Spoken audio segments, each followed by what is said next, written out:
is this just fantasy? Trick question, no. It is, of course, the fantastic art of Frank Frazetta. So I don't need to describe or explain to probably anybody watching this video who Frank Frazetta is.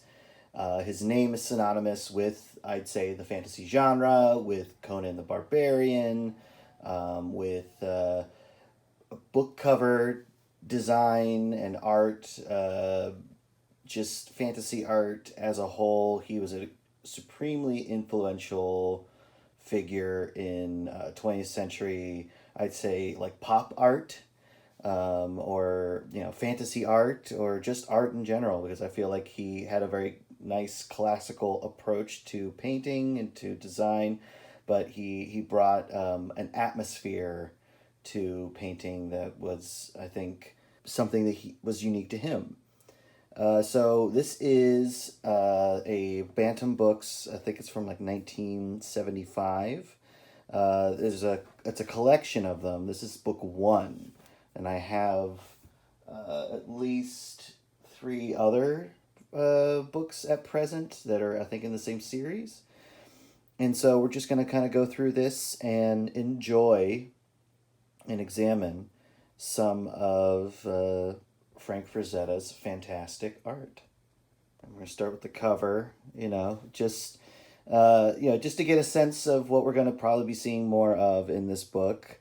He loves his voluptuous ladies, he loves his shadowy figures, he loves his creatures, and kind of a minimalism when it comes to like setting. And what I think that does, when there's like lots of blacks and shadows, like I've said before, it invites the viewer to build the world themselves, to add to it from their own imagination. And I think this just is a great composition, with these varying elements.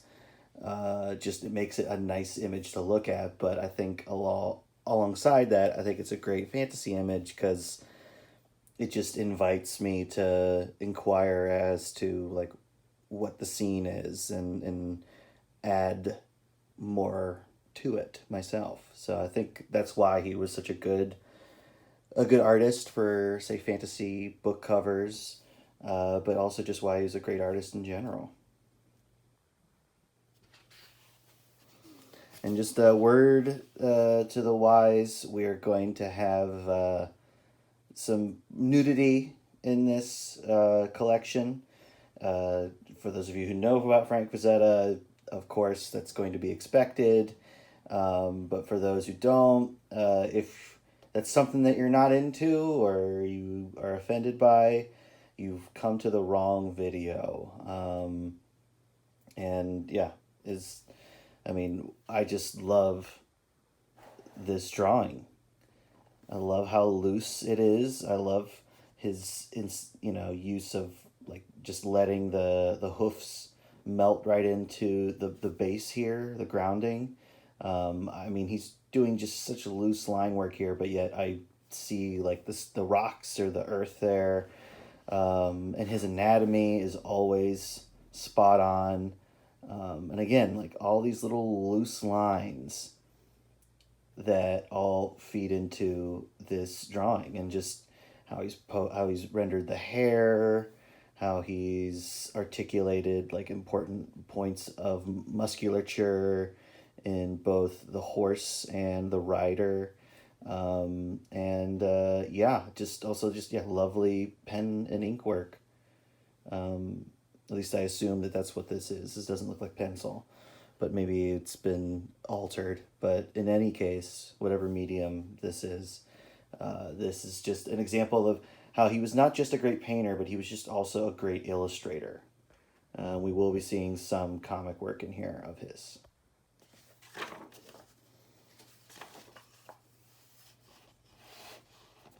And yeah, we may not have the need to talk at length about all of the pieces in this book, but I will highlight ones that speak to me, ones that I think are exemplary of his work and the kind of things that I really love about his work. But I'm always gonna pause and enjoy a beautiful line drawing that he has in here. And yeah, just look at all these. I mean, again, it looks like scribbles. Like if you zero in on it without knowing what it is, it just looks like scribbles. But yet in the context, like I see this pond that she's dipping her toe in. I see like the scrubbiness of the grass. Maybe it's like kind of mossy, little flowers here. Like again, that's a flower somehow. I don't know how he put that in my brain, but he did. And then like this is like a lily pad. This is a reflection of her in the water. It's just so quick and so simple. And yeah, and then also he's choosing just such a fine line to articulate this, and he's not adding extra sinew, extra shadow to it that he doesn't need. And yeah, it's just really lovely. It's very similar to like, some of the line work that Catherine Jones has in like Idle, which is a comic that she did that we'll talk about. So here's an example of his comic work, and here he's getting to draw stuff he likes. Here he's getting to draw some natural landscapes, horses, and just, yeah, nice, pleasantly drawn figures.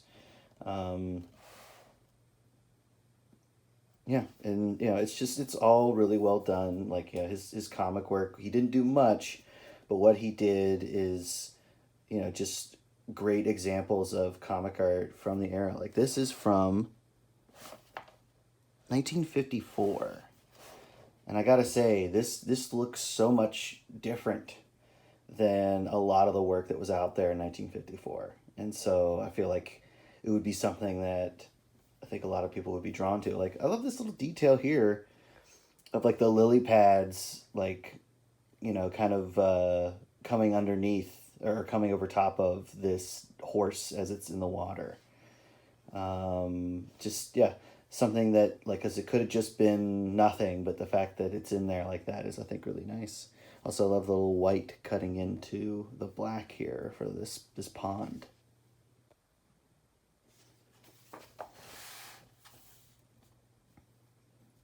Yeah, strong silhouettes here. Just also great panel design. He's coming out of the panel. Great anatomy. Like, love the leap there. I can feel that energy. Yeah, and just, yeah, great panel design. And great, like, physicality when it comes to, like, depicting this kid running and leaping. It's just wonderful. There's a common image that he's drawn before, which is this, like a giantess and this little man.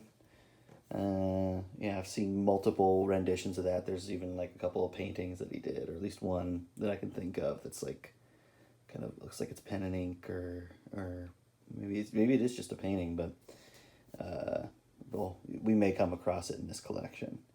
But yeah, just, yeah, lovely anatomy, and I love how loose his line work is here.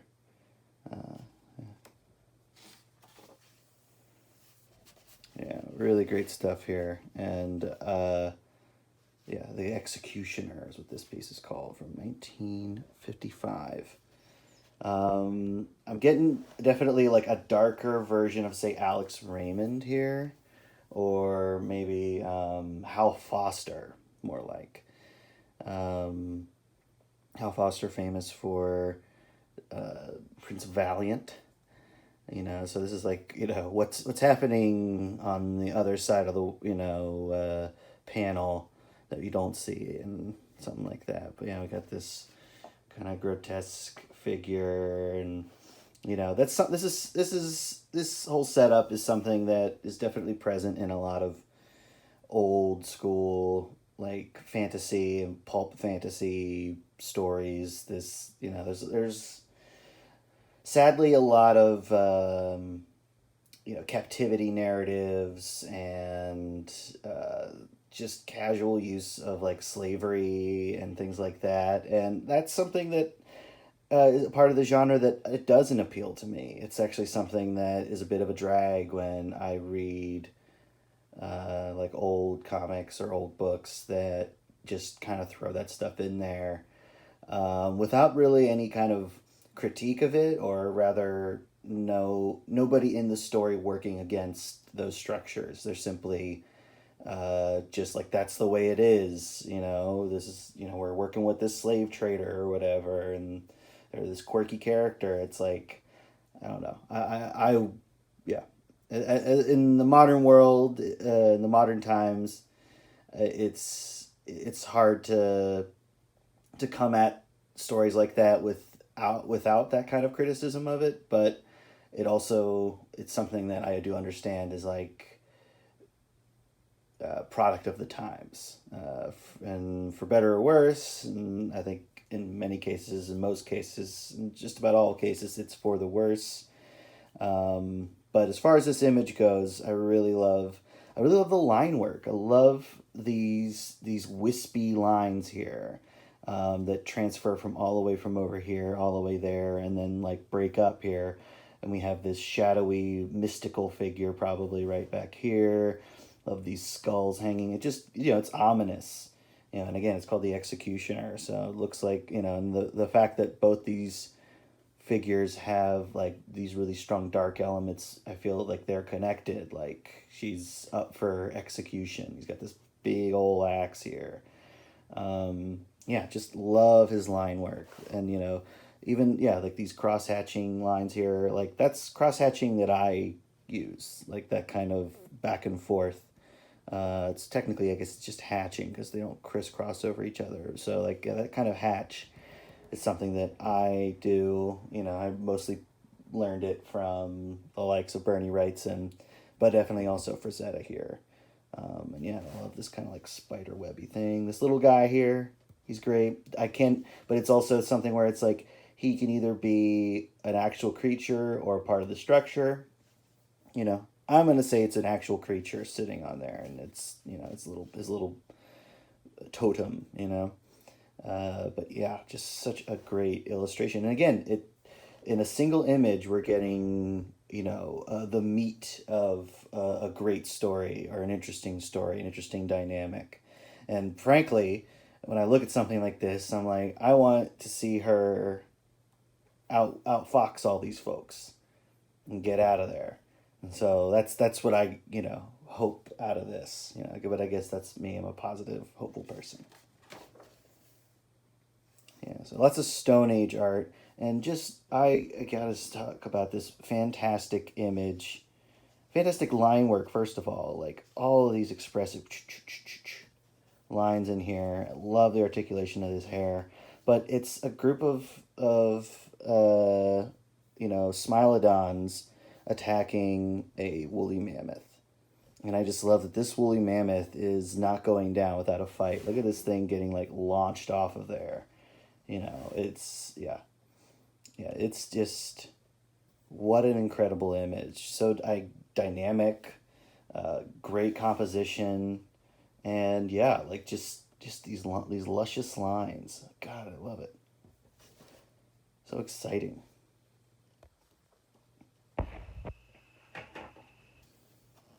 So this is a classic image I've seen many times. I really love, and I've seen other people kind of riff on it. This kind of caveman image. We have this dude in a helmet here, and yeah, just having this fight for his life up on this cliff. Great use of blacks. Really love it. Love that it's this tangle of bodies, but like every body's doing something specific. Like he just got clocked and he's about to fall off the cliff. Here's his club falling before him. Love the little crumbs down there. Yeah, this guy's going for it right here. And this guy, looks like he's maybe open for attack, but maybe not. We have some people here waiting in the wings. And honestly, and this guy's holding on for dear life. I feel like this guy's an aggressor. I'm not really rooting for him because they look like they're afraid of him. And so I'm actually rooting for the cavemen. And look at this. These great little silhouettes of like pteranodons or something. And oh man, look at that hatching. And also, I also love this. I love how spare, like it's like it looks like a lot of detail, but it's just like, like just a few, kind of lines just to show the cragginess of the rock there. And it definitely looks observed from like some sort of like he's seen rocks like this and studied rocks like that, and so he's just rendering it. But I just love this. Yeah, and also the fact that it points down to our action scene, which again is just like it's this chaos. And I actually really love that about it, is that it's so chaotic. But yeah, hope you fucking get hammered, dude. Hope this guy gets a nice blow in, knocks you off the cliff. Maybe that's not how I'm supposed to be rooting for in this image, but that's how I feel. 8-man, so this is definitely a Tarzan image, from 1965, it looks like. And yeah, just, I'm more fixated on just like the line work going on here. And I love just, the rendering of this vegetation. He's really good at it. And yeah, just, if only I had this command of anatomy, I would, yeah. But, I'm learning. I'm learning every day, getting better every day. That's how it is being an artist, or really anybody who practices something and wants to get better. So here we have painting here, Wolf Moon. What a shock of color. Just love the reds in here, and just the contrast to the coolness here. And I don't know, I just love the pairing of colors, and it connects things. But chances aren't looking good for this guy. But yeah, and I love how this wolf kind of melts into the scenery back here. And here, even though it's just a shadow, it's a cluster of wolves there, and I love that too. 1965. Or no, 63. Or 65, I can't tell. I guess it's 3. But yeah. Makes me think it's a sci-fi tale of some sort, maybe, because looks like we have 2 moons. Or at least it's not on planet Earth. But yeah, I love the blood red color, that pool there. Now we're talking. The Sorcerer. So this is a iconic image of Frazetta from all the way in 1965. This one is really exemplary of like the kind of atmosphere that he gives so many of his paintings. And I mean, we can talk about this all day, but just love all these little ghouls and creatures circling around this sorcerer, and it's like he's summoning these things. He's got his book out, he's saying the right words. Love how he's mostly silhouette with enough details in there to pull it out to show the figure standing there. Love these creatures back here, and then of course this guy with his nasty scales here, and the other kind of spooks coming up here. It's just, and it's fiery, but it's not fire necessarily, and it's like all these wisps in here. It's not defined, and that's the point, and that's what I've really respond to about it. Like, yeah, and this like kind of smoky mist down here, like it feels dangerous and mysterious, and I think that's the point, and that's what I think it really works as a great and really compelling fantasy image, because like we already have like the pointy hat at this point in 1965 of like the wizard iconography. We can thank Gandalf, or we can even thank Odin for that look being so codified. But even with this pointy hat, like he still looks sinister. And he's casually just summoning these, intense looking creatures. And I love even these like little like mushroomy things going up. And again, like I could go through every single thing and try to interpret it for you, but what's the fun in that?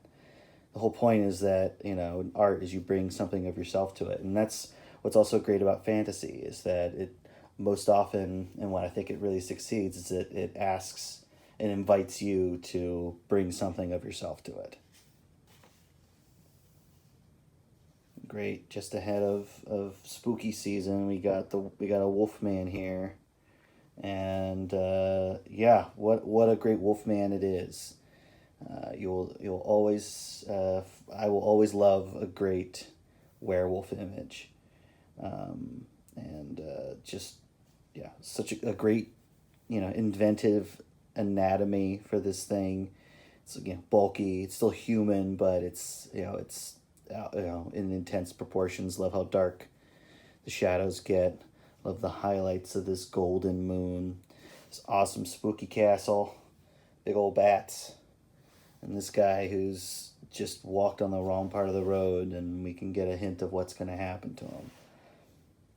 But just, I love also, like, in this sky, it's not just dark blue or black or midnight, midnight purple or whatever. It's like a whole mixture of colors, and this atmospheric haze that, it's just mostly there to highlight this figure. Again, just it adds to the mystery and to the atmosphere and mood of the painting itself. And, look, there's purples up in here. That's just, I wouldn't, and if I were to come up, or try to come up with an image that was like this, it wouldn't come up and look like this.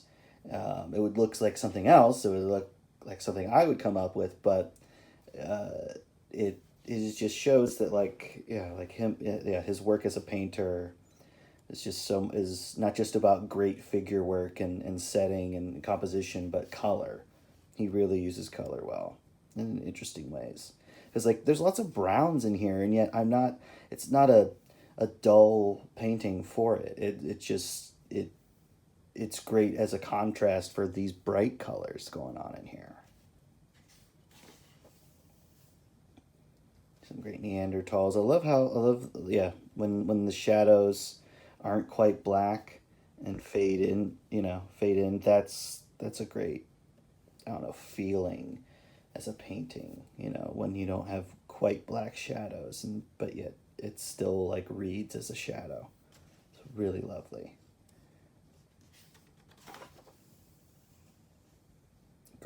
Great sea monster here. Diving for buried treasure, all these skulls. Look at all these cute little fish down here. But this guy, he's the main event. Yeah, this sea monster. Just such a great sense of lighting and dynamic. Also, just look at these beautiful blues in here. Oh. And then, really interesting design for this creature. Post the work of Millicent Patrick on the creature from the Black Lagoon. Most fishmen take on those looks, but this is, very different. This big, looks like he's a serpent-like. We can't see all of them. And then, you got this big old bulbous head. Really love it.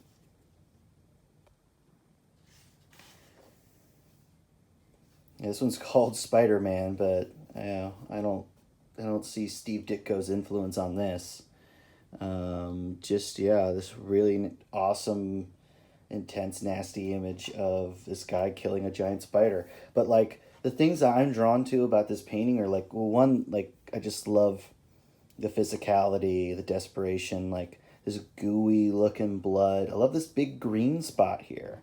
And the swirls of other colors. It's very mysterious. Love the color in the man and his in his leg and in his arm. And I also really love just the background. Like it's not defined at all, but yet I get a sense of like this like hot, intense, like almost volcanic landscape.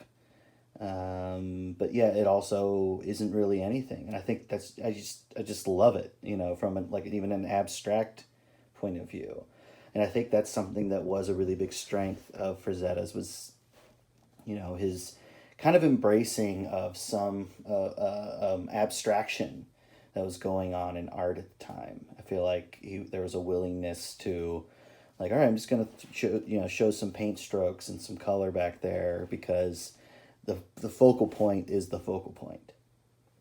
You know, and I don't want to people lose people here, but I want to have fun out here, and so that's to me what I think is happening here is he's having fun with texture and color.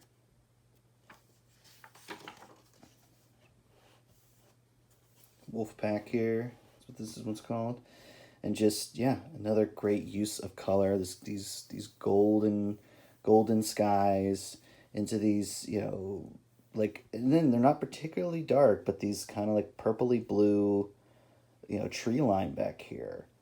And again, like it's not like a color that you would think would naturally fit for what you're trying to depict, like a distant tree line, you know, especially with this color sky, but it really works, and it works, you know, in companion with this not quite white and yet still very much snow foreground, and these great, you know, mean looking wolves. Yeah, and just also like the great amount of information on these figures and this cold baby. Hope she gets out of there, you know.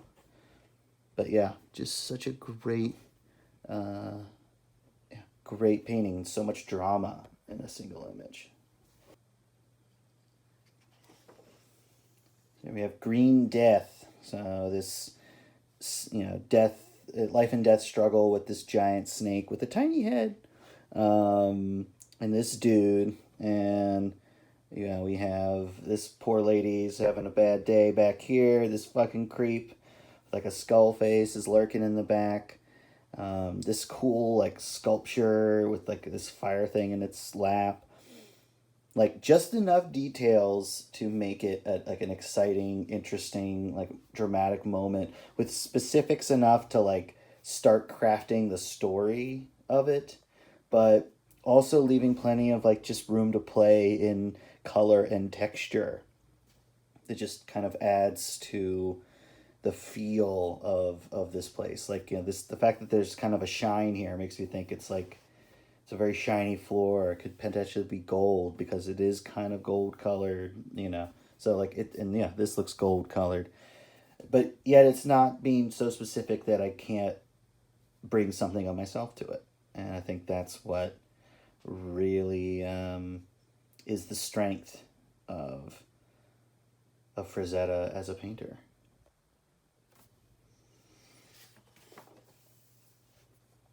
The brain, these guys, these demon looking motherfuckers with this multicolored brain in some sort of liquid, it looks like. Yeah, just great. I mean, I'm just going to talk about just great posing, great posture here. And yeah, it's such a strong image. And a lot of these were like book covers, you know, or maybe at least potential book covers, which is why there's lots of negative space for titles and such. But outside of that, you know, it is a strong, you know, very vertical composition. Yeah, and I just love also the little details of like on the shield and little details on this sword and stuff. But yeah, great physicality there. And the apparition.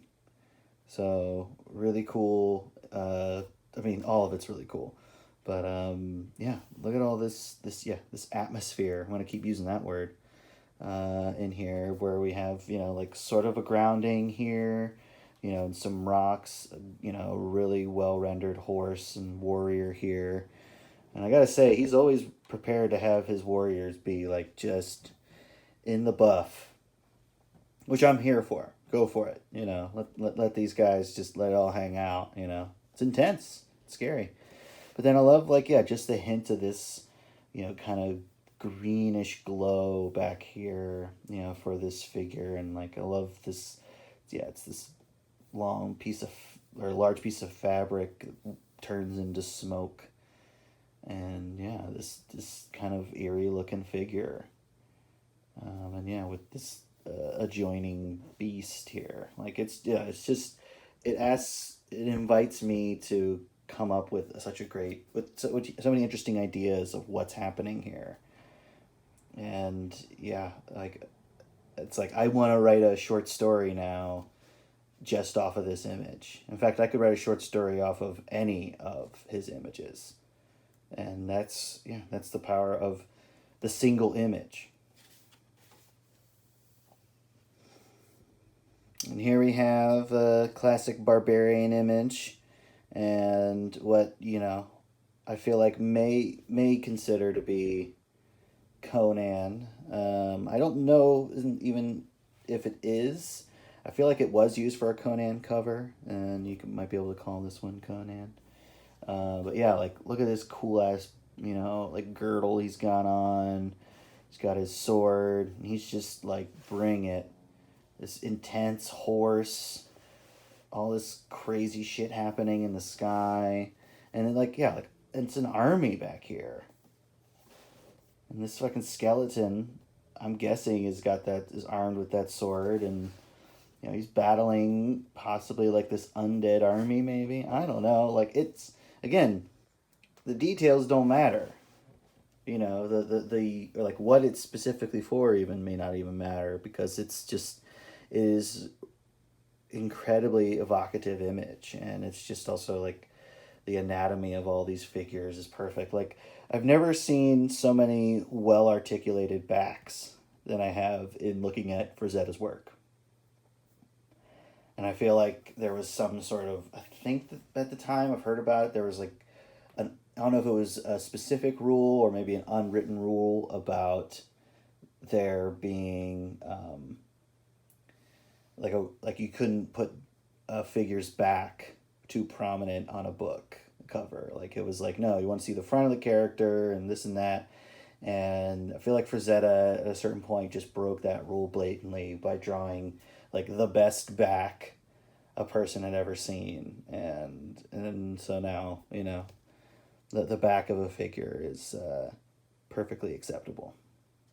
But yeah, just inspired so many heavy metal albums and their covers right here. This guy. Detail from the Snow Giants. So here we have. Let's just talk about the costuming of this figure, because the painting's amazing, the color's amazing, done. But this looks like a very formidable axe. I love the articulation of the plates of that armor. He's got this big girdle. He's got a knife here. Got a little bracer here, or gauntlet or something. Just really well designed outfit. He's got his bare legs for moving, but he's got his helmet falling off, but it's a kind of a classic helmet, or I guess fictionalized Viking helmet with the horns, because I know that all the history nerds are going to be like, Vikings didn't have horns on their helmets, and I'm like, yeah, I get you, but it looks cool. And which is why here, so this isn't, I would say this is not a historic Viking. This is just a Viking inspired warrior, with fantastical elements. Because from what I understand, aside from ornamental use, there were no double-sided axes in history, except for ornamental ones. Because I guess there wasn't really a practical reason to have two axe heads on the same axe. Whatever, it looks kind of cool. Then here's the full image of this battle here. Yeah, and again, more great costuming, and of course, great color. Great setting. Just like the mushiest snow down here. Yeah, but yeah, great, great costuming. And he had to come up with his fresh costumes every day. When he had to go at the drawing board, he had to all right, what are they wearing now? And one of those belt things and a fur bikini and let's get some horn helmets, and these pointy ass shields. There we go, Swamp Demon. So this is another iconic image. It was recently used on Death Dealer cover in the Death Dealer series. I'll talk about that soon. But yeah, there's just an iconic image. A really talking about rendering backs. Here we are. It just like I love the relationship between these two figures. Like this big spooky scary thing, in this awesome looking swamp, but like she speaks to it with not only with no fear but like with animus, maybe.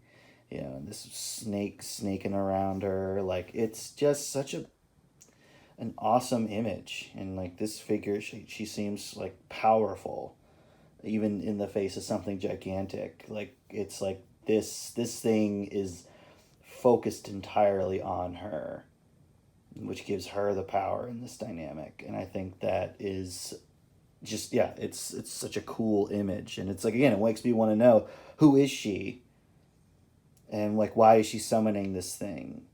And we have just lots of lots of room to play creatively with this dynamic. And I also just love the color here, just really pushing the figure here out. We can see him. And also, just the little reflected light there.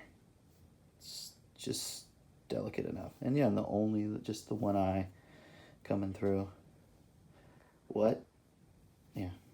Just every image is just firing on all cylinders. Like here, even though it's just called Woman with a Scythe, it is still like incredible. Love this lizard. This lizard is the best. He's my favorite part so far. But just love just the raw paint texture here. The hint of this bird. The flames, the smoke, but like our focus is right here because she is just the essence of power.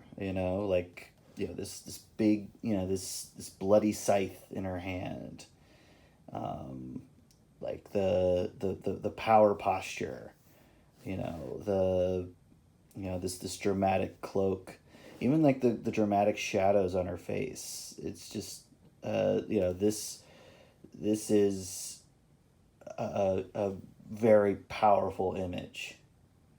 And I just and this snake here wrapped around her arm, like it's all it all feeds into like my imagination, like just a hard line into my imagination. I just I want to see a story of this imposing and intimidating sorceress, just because that's just the image, that's the idea I get from this, is that she's a sorceress and she's got her awesome lizard buddy and her bird and snake. Like, I don't know, I could follow her into battle for sure. And also, just as something I want to point out, is I love how he loves his full figured women, but like they're not gauntly skinny and yet somehow voluptuous. Like they are fully voluptuous women. Like they are allowed to have weight to them. They're allowed to have a belly. They're allowed to like feel like they are a real woman, like a real woman's body. Not an idea, maybe idealized in some respect, but in other ways, like, no, that's just like, that looks like what a woman that looks like a real world woman, or based in some sort of reality. So I just really appreciate that about his women. I mean, gotta love dinosaurs. Even if they're old school, vertically standing dinosaurs. What a lovely image. The ghosts of pteranodons here. Yeah, just like the and also the raw simple paints of like the texture of this triceratops. Whatever this guy's doing down here in this golden pond that they're facing off in. Gotta say, I don't like his chances. Yeah, and also this light, showing that it's like we're in like a cliff, and it's like the dawn of time. There's dinosaurs. What more can be said? It's just another great image. We talked about it on the front. We don't have to say much more. Egyptian Queen, this one's called. Love the color and the patterning of her like loincloth or whatever you want to call it. And I love this guy's like Egyptian headdress. That's what really gives it place. Is this. That sets it in like, oh, that's Egyptian, is this guy's headdress. Yeah, and I don't know. The way I look at this, it's like he's ready to serve, and aren't we all? We have Sun Goddess with her, sort of Smilodon looking, pet, and yeah, just love this texture back here. And the minimal costuming, but again, like that's a real person's body is what I see.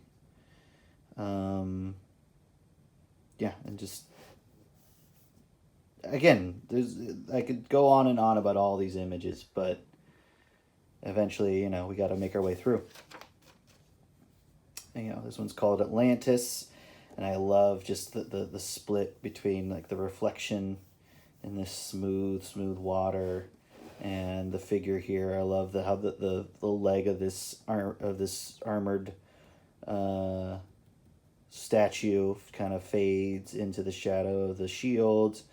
I love the kind of like tarnished copper color. Great color. That's the thing that jumps out to me is these purples, oranges, yellows, and these greens in there. And yeah, the focus of the architecture. It's vaguely Greek, which is what usually Atlantis is depicted as. We have this kind of like Spartan soldier helmet. Yeah, and it's a very evocative image, like all of his work. Beautiful. The Silver Warrior. I mean, if you saw this dude coming at you with a sled pulled by polar bears, you'd be running the wrong direction, or the other direction, I should say. Yeah, great polar bears. And also, yeah, I just love like the ornamentation of this sled. I wonder what he was looking at, like for like detail like that, like ornamentation, because it's very vaguely almost Art Deco in some of these lines, or Nouveau, a little Art Nouveau in there. But yeah, I just love all the little details we get of this figure, and I don't even know anything about him.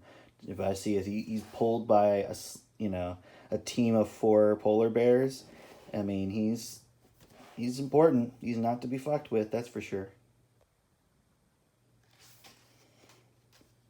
The galleon, so we have some sci-fi or steampunk, before steampunk was a thing here. Flying ship in the sky with like a steam powered flying orb. I don't know anything about it, but it's cool to see a pirate ship in the sky, and it's such a great rendering of a pirate ship. He was probably looking at like, I don't know, like a model ship or a ship in a bottle or something like that, but like he even gets like, like the keel at the bottom done correct. And this thing, I don't know, what he was looking at, but it looks like it fits in the same place as that. Also, I love the tiny bit of intersection that these two objects have. It could have been very easy just to move this further back, and so there's space between, but I like that they're overlapping. It shows that this is like in pursuit of the flying pirate ship. Beautiful, and also just gorgeous colors, as always. Here we're back to line work, Banth. I'm assuming that's means something to somebody. I'm guessing, it's probably like a John Carter image. I'm guessing John Carter of Mars. This is probably Deja Thoris, and that's John Carter, and he's fighting. Maybe this is what this is. It's a Banth. It's like a six-legged tiger monster. Whatever it is, it's fucking awesome. Love the expression on this thing. Makes me think of like Chinese art, or Japanese art, and like Oni, or they're like crazy looking lion things, like King Caesar, the kaiju, like the kind of like lions that they used to render. I guess it's Chinese originally, and then Japan did its own riffs on it. And again, like interesting little ornamentations on the costumes and stuff, but also great figure work. Really love that. You're never gonna see me complain about a big lizard, and boy howdy do I love a big lizard. So this is from Edgar Rice Burroughs, so I guess it is John Carter, maybe of Mars, and it says, "With wide distended jaws came the great white lizard." And that's, gotta say, it's working for me. Love these figures out front. Again, showing the back, because this guy's the most important part. And I love that it's clearly like he's referring to real world like lizards and lizard anatomy, but yet he's like kind of like stretching it and morphing it. Like this has got a wide head. It makes me think of like a Solomon Island skink or something like that. But then he also has like these dorsal plates. It's more like a stegosaurus or something, or like it's just a single row of the scutes on the back of a crocodile. And that's what you do when you want a believable creature in art and in fantasy, is you kind of mix living things together. There's people who don't, they just make up whatever, and that's fun and exciting too.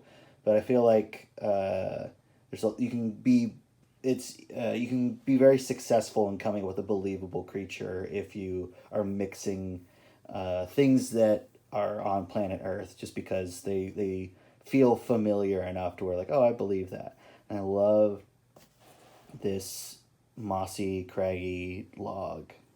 It's just a design element, but just it's so well rendered, and I love all these little like flowers and plant growth on it. I love, and little mushrooms down here. Again, it's such a small detail, and yet like this is such a compelling image. Like for me, just because I love lizards.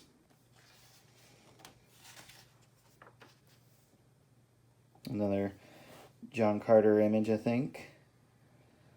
Her veiled eyes seem to read my very soul. Yeah, and we have our lovely lady here, and a lovely young man, and again, men's backs. He was all about like people not wearing much, men and women, and good, just break those conventions where like the dude's in a full costume outfit and she's got nothing on. It's like they're both got basically nothing on. Good for them. Great lines. Love the detail on this bed. That's probably my favorite part of this drawing, is just the little marks here, the hint of the design on the side of the bed. And also the nice texture here on this fur rug. And there he is, detail from the Death Dealer. So, Death Dealer is one of his original creations, I believe. Just a cool ass image, a cool figure. I'm not sure if he came up with the lore of the Death Dealer. I need to look more into it. I'm sure there's somebody out there who would love to correct me and tell me all about it. But I want to do my own research on it. But they're doing, yeah, Death Dealer comics. But this is a great image. He's just, I also love that there's no articulation. There's no sense of like what the front of this helmet looks like. And I think that's what's so strong about this image. It's just these glowing eyes into this shadow. You know, and this just, yeah, it's so mysterious. He's got this axe that's been so used so much it's chipped. Got blood coming from it. Again, cool design on this helmet. You know, I love the forward facing horns and the little ornamentation on there. This cool, like, kind of like, you know, Black Phoenix image here. The chainmail is really lovely. But also the lighting on it fits. It's not just that it's greatly rendered chainmail, that this is a really nice design on this saddle. It's that lighting wise it fits, you know, and his sharp, you know, spurs and boots here. It's just, it all works in tandem. And then when you see the whole image, yeah, it feels like this guy showing up is bad news. He's like this, the smoke is coming from the horse's mouth. Like this is an infernal figure. Like this guy. He's like, you know, Frazetta's Ghost Rider. You know, like just this like spirit of vengeance or death. You know, straight from hell. Like, you know, like the trail of blood coming out here. Yeah, like and like the fiery destruction back here, the vultures flying in the sky. It all just points to that, like, that where this guy goes, death is soon to follow. Yeah, and just, yeah, great atmosphere in this and every other painting. 1973. Also, I just want to point out, Frazetta's got a badass signature. It's mostly the same all throughout his career, but like I just love this Frazetta signature. So my advice to artists out there is come up with a cool signature. Because yeah, I think signing your work is important. It shows that you believe in what you've done and that you're confident in it, but also it just looks badass. How's that prehistory, man? Got a caveman fighting a mammoth here. All this lovely, lush greenery and a lush ass and back. Just, yeah, it's all lovely and just exciting. Indomitable. This is another, I believe, Conan image, and what an image it is. Like, just these, yeah, this amazing blue here. Look at this fucking dragon looking motherfucker, you know, up in here. He even like blends into the rocks, which I feel like is just awesome. But all these hidden little figures in here. But yeah, it's a show of triumph, and yeah, it's getting real bloody in here. Yeah, what an image. So many images of his. He's got like a figure like raising their weapon, you know, on a mountaintop or something in triumph or in fighting. And yeah, he knew how to render that, like, that moment of combat and triumph. There's a man-ape, you know, in a cloak. That's a creepy dude. This guy giving him what for? Maybe, again, potentially a Conan image, I think. Yeah, just, you know, like I love the hint of the castle or the interior of like, yeah, like a castle or something like that in the background. I love that nice highlight of bright red right here. It's great. Yeah, and his legs up over the top of this guy. And this guy's like, what the fuck? He's been ambushed. It's great.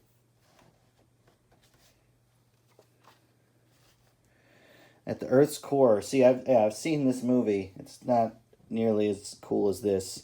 Yeah, these are like psychic pterodactyls at the Earth's core or something, and they prey on women, I guess. Those early pulp guys had a lot of issues with women, I think. But then again, I think most men in history have, and it's a shame.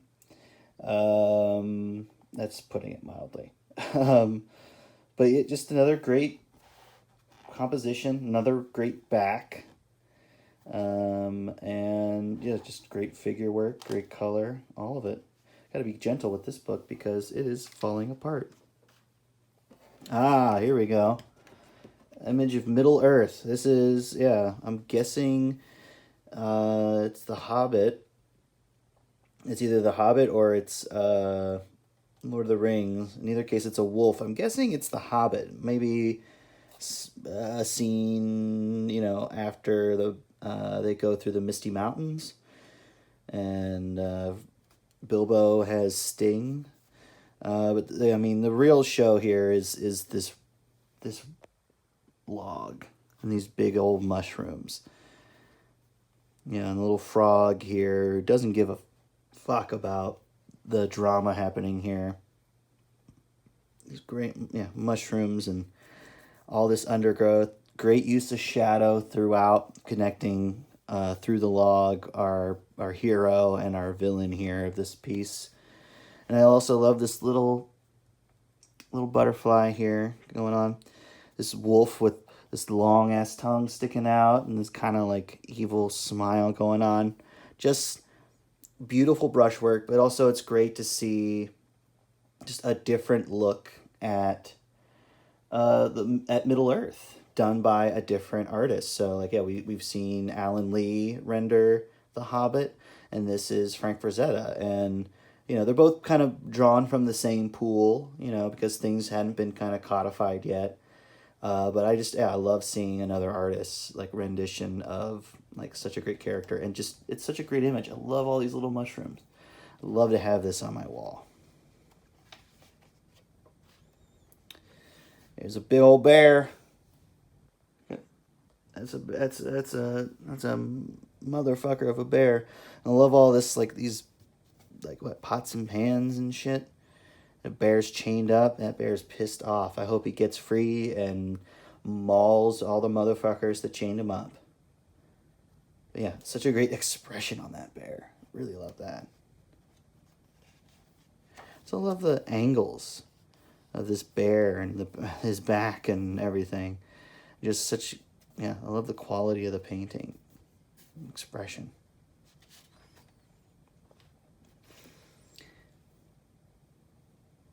We have another cave woman and her Smilodon.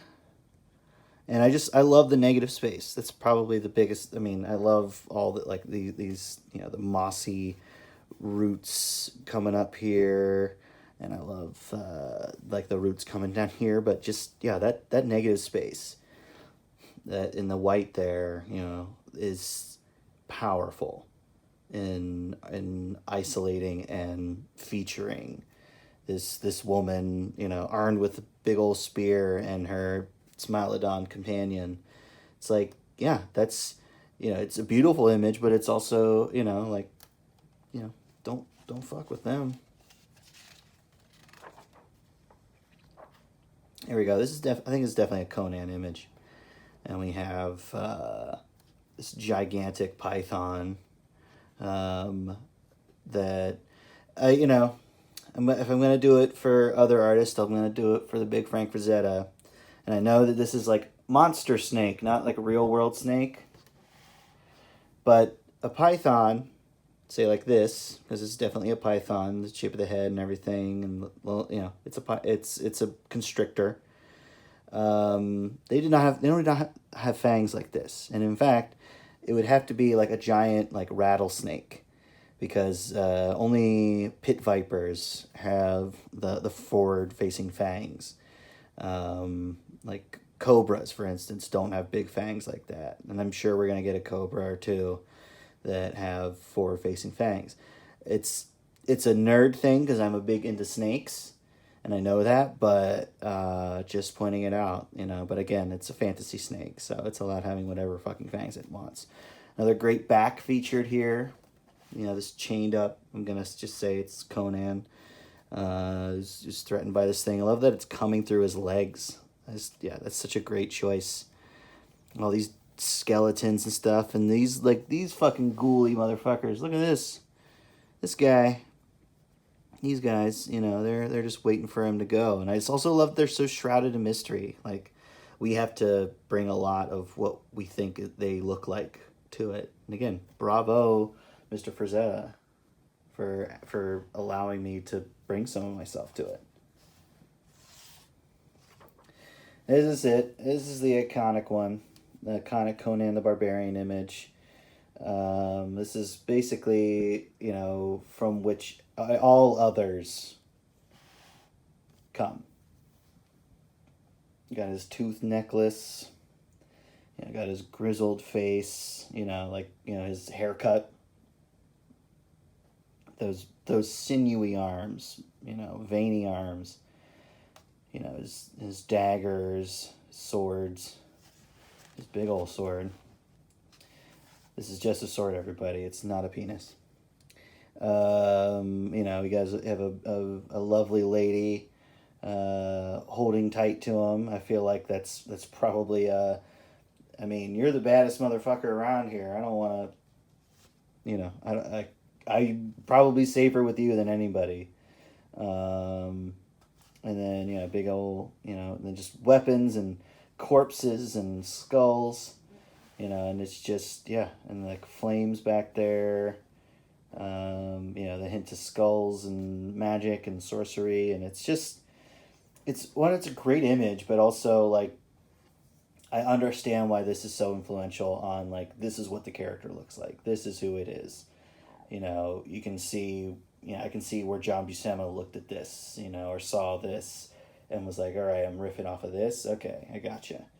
You know, and other artists from, you know, on and on, like, you know, it's pretty much nobody's gonna get past this in terms of what Conan the Barbarian looks like.